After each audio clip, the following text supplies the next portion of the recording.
If you watched Russian state television any time after the turn of the millennium, you saw a very specific version of Vladimir Putin. He was hyper-visible, projecting a carefully curated macho brand that became the bedrock of Russian state imagery.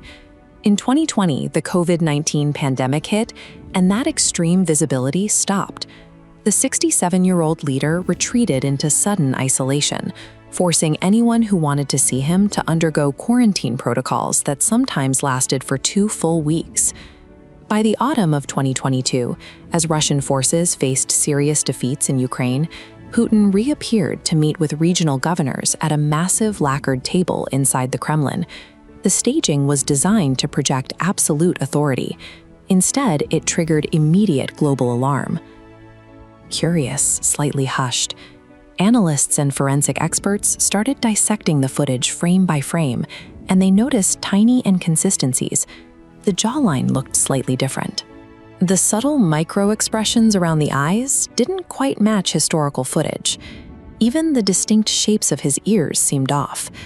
These physical shifts are almost imperceptible, but for the analysts and intelligence officers who track the Kremlin, they suggest a breach in the narrative of a single, stable leader. The identity of the man at the head of that table is now a primary focus of global security assessments. To answer that, investigators started pulling tape from his high-profile diplomatic trips. Take his September 2022 summit in Samarkand, Uzbekistan. Putin was filmed walking with an uncharacteristically stiff gait and displaying a noticeably uncomfortable demeanor while under international pressure. Compare that to his trip to the United Arab Emirates in December 2023. Observers immediately flagged that his face had a suspiciously smoother complexion and a subtly altered facial structure compared to appearances just weeks prior. In 2021, a team of Japanese researchers applied morphometric analysis to these images. This is a process that measures the unchangeable spatial relationships on a human face, like the distance between the eyes or the exact angle of the jawline.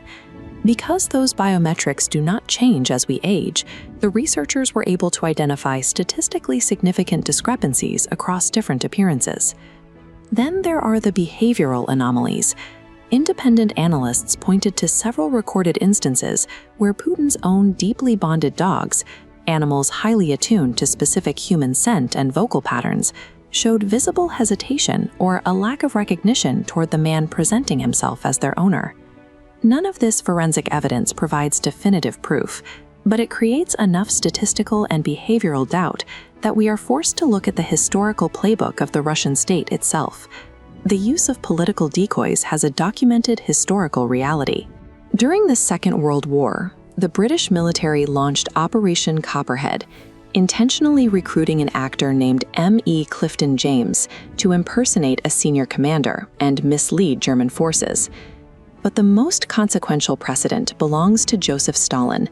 For decades, Soviet intelligence employed a dancer named Felix Dadaev, painstakingly training him to act as the dictator's decoy in situations where the security risks were too high. This matters because Vladimir Putin spent 16 years as an officer in the KGB. He is a direct product of the exact intelligence institution that built, managed, and successfully concealed Stalin's body double program. In 2020, Putin even acknowledged this history publicly. When asked by a reporter, he admitted that his security team had explicitly proposed using body doubles during the high-threat period of the Chechen Wars in the early 2000s. Ultimately, he claimed that he rejected the idea. Russian security doctrine treats the deployment of political stand-ins as a standard operational tool for protecting the perceived authority of the state. In the 20th century, doubles relied on crude wigs and makeup. Today, creating a convincing stand-in involves undetectable cosmetic surgery, precise facial implants, and hyper-lifelike silicone prosthetics that perfectly reproduce the texture of human skin. You pair that physical resemblance with intensive behavioral coaching and advanced voice synthesis technology. An operative can be trained to perfectly mimic another person's vocal patterns, specific intonations, and physical tics. And then there is AI-generated deeptakes. Using deep learning algorithms, it is now possible to synthesize flawlessly realistic video and audio of a leader saying or doing things they never actually did. This creates a dangerous paradox. The technology allows the Kremlin to project Putin's presence across multiple locations simultaneously without ever needing a physical double. At the same time, it allows them to point to genuine, unfiltered footage of the president and dismiss it entirely as synthetic. Modern technology has compromised our ability to rely on visual proof, granting authoritarian regimes the power to manufacture the appearance of a leader's existence, regardless of the reality. Which brings us from the how to the why. In recent years, leaked medical records and increasingly restricted, short public schedules have heavily suggested that the 72-year-old leader is managing serious, undisclosed health issues. This exposes the structural flaw of his 25-year rule. Putin has systematically crushed independent institutions and eliminated rivals. He has left no designated successor, and there is no legal framework in place for a peaceful transfer of power. If he becomes completely incapacitated, intelligence analysts point to a regency model. A small group of elite security officials could use a body double to rule in his name, managing the state from behind the scenes, to prevent a violent power struggle among Russian factions.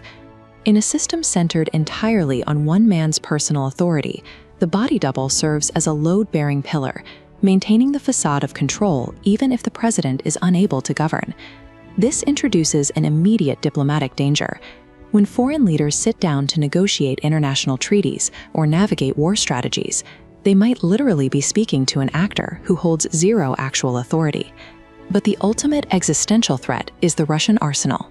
Russia possesses roughly 5,500 nuclear warheads, and the authority to order their use relies entirely on the rapid decision-making of the president.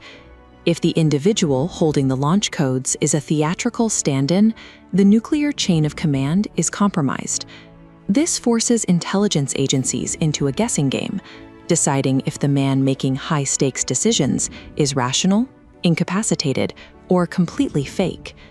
The unanswerable question of Putin's body doubles reveals the fragility of the modern world order.